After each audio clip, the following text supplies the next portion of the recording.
great Boshberry incident occurred late one spring where the river flows into Lake Padilla. The upper river squirrels live on the edge of the river just east of the lake. The upper river squirrels have lived well for generations by taking Boshberries from the river as they float by each spring. There were always unlimited berries, and they often took less than 1/3 of that amount. They eat them in the spring and save them for summer and fall. Boshberries are spoiled by winter, so the upper river squirrels fast most of the winter and eagerly await the spring arrival of berries. The lower lake squirrels are larger and stronger than the upper river squirrels. They take the Boshberries that float into Lake Padilla and plant them in their field. A planted Boshberry grows over the summer and yields 10 to 15 Boshberries after the whole summer of growing. The lower lake squirrels save the crop, make Boshberry mash, and eat it in all seasons. Unfortunately, the Boshberries from the crop do not produce seeds that can be replanted. Thus, the lower lake squirrels are dependent on fresh Boshberries each spring for seeds.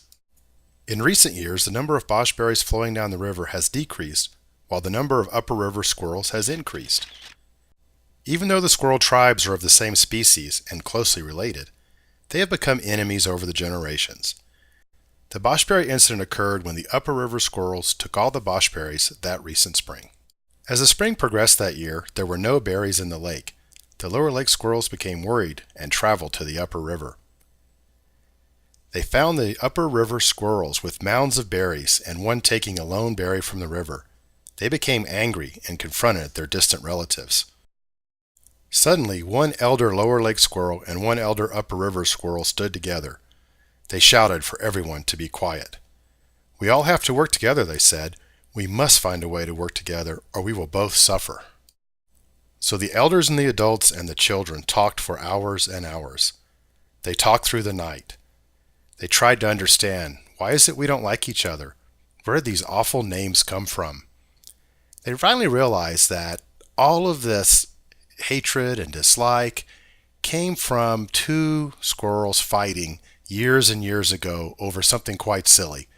They had found a very large Boshberry, and each of them wanted it. Instead of sharing, they fought over it, and pretty soon they started calling each other names. And then friends of each of the squirrels started disliking friends of the other squirrels.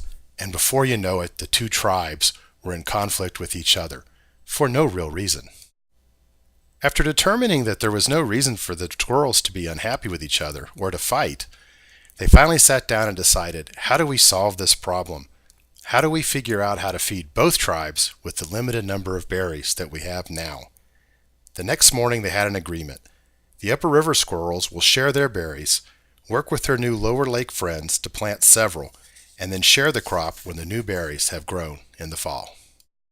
The upper river squirrels helped carry berries down the lake to the lower lake squirrels' field. Squirrels from each tribe worked together to plant the field. They shared each other's berries because the lower lake squirrel had berry mash left over from the last crop. Workers from each tribe worked together to plant the berries and care for them. That fall, the harvest was a great success, with enough Boshberries grown to feed both tribes through the winter. Now, a Boshberry festival is held every year after the harvest to celebrate their friendship, cooperation, and community.